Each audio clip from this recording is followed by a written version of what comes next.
A retirement wave is coming and it will result in thousands of jobs that need to be filled. But are you willing to do the job? 20% of this agency is now eligible to retire, and in 10 years, it'll be over 50%. This is happening within the USPS, the Postal Service. This agency employs over 600,000 people. It's bigger than the entire Department of Veteran Affairs. This chart shows that when it comes to new employees or people that have worked less than 5 years at USPS, they only make up 18% of the workforce. Because this agency is so big, they have a lot of attrition. They need to hire at least 40,000 people each and every year just to keep the agency at the same size. Now, if you look at the Postal Service, most of these jobs, they're in the accepted service, which makes it harder to jump to different agencies. Let's say you wanted to go to Department of Justice or the Department of Energy. In order to get a competitive service job, usually you have to be in the competitive service. That doesn't apply to people on the Postal Service. But there is an interagency agreement. So some agencies will honor your time in the Postal Service and they'll allow you to apply and compete for their jobs. But you have to read the whole job announcement. Let's get on USAJobs.gov and I'll show you what I mean. Take this one for example. This is a program analyst position in the Department of Army at the GS-13 level. This job is in the competitive service, but if you look under who may apply, it mentions Postal Service right here. So you can use a Postal Service job in order to make a pivot and jump into an entirely different federal agency. And maybe you should consider it. The Postmaster said in an interview recently that they need to hire 300,000 new employees over the next 10 years to maintain their workforce level. This situation is very similar to what's happening with the rest of the federal government. And it comes down to an aging workforce. Most people in the federal government, they're over 40 years old. The average age is 47 years old for an employee in the federal government. You walk in to an agency, you look at the cubicle farm, the youngest person there is 40. They're considered the baby. Other agencies I've walked in and I've seen some younger people in their 20s. I'm like, what are these people doing here? Turns out they're contractors. The people in their 20s and 30s, oftentimes, they're contractors.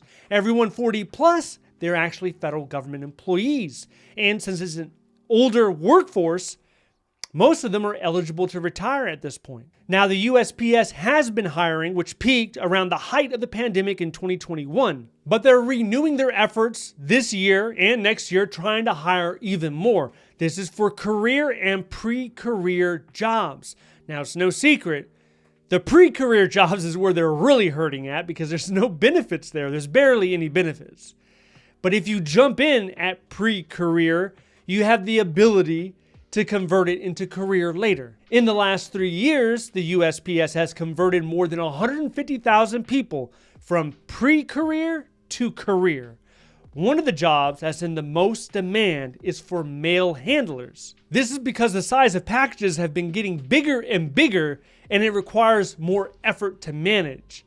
So if you look at the last 5 years, letters, your typical postage, your letters have been decreasing throughout the country, but packages have been increasing. Let's jump on USPS.com and take a look at one of these positions. Here we can see a mail handler assistant position. This is in Maryland. You can see you'll be loading, unloading, and moving mail and packages. The pay is not great. It's only $18.62 an hour. And the leave accrual rate is 1 hour per 20 hours worked. This looks to be a pre-career job. And what I notice is when you're looking at the job postings on USPS, the word career is often in the title if the job is a career job. If it's not, it's typically a pre-career job. Let's look at the difference in salary. So we're going to look at a career position now. This one's for a rural carrier. It has the word career in the title. When we scroll down and look at the salary, we can see it's over $50,000 a year. When it comes to time to hire, this is one of the USPS's strengths because the rest of the federal government is struggling in this aspect. The time to hire has been decreasing in the USPS from 49 days in 2021 to 32 days in 2023. And this year, it's fallen all the way down to 25 days. This is a whole lot better than what you find on USAJobs.gov, where the average time to hire is right around the 4-month mark. One of the reasons why I like to bring up the Postal Service is because no matter where you live, I don't care if it's rural or metro, chances are there's a post office not too far away from there. And many people, when they get out of high school or they're looking for a job, they don't mind working at the Family Dollar or Bed Bath & Beyond, but we don't think about the Postal Service, right? The Postal Service employee, if you get to that career level, you're going to be eligible for FERS. That means you're going to be eligible for a pension. 5 years fully vested, you get a pension. Family Dollar can't give you a pension. None of those other private companies in your town are going to offer a pension, but the post office can. So it's worth considering. You can also have 2 job searches at the same time. Have your account on USPS.com and apply. See what's out there. See if there's any positions that interest you. Same thing with USAJobs.gov. There's no reason you can't do these simultaneously. You just need the time, right? Apply to some jobs on USAJobs.gov. Apply to USPS. And then say you start working a job.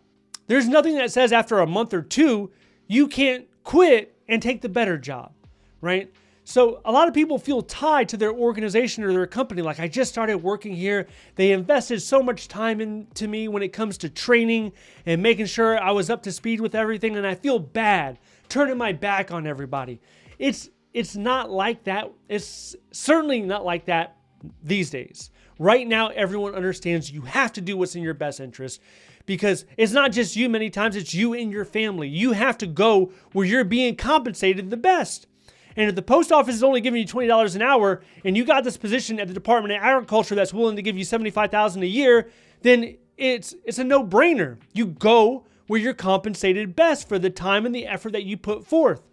Now, if you're new to this whole federal government thing, you probably have a lot of questions on your mind about the federal hiring process, about USAJobs.gov, different government jobs. I did a live stream recently, answered over a dozen questions. A lot of these questions, they could be on your mind. If you're interested in that, I want you to watch this video next. If you'd like to see more videos like this, please click like and subscribe. Thank you so much for watching. I'll see you in the next one.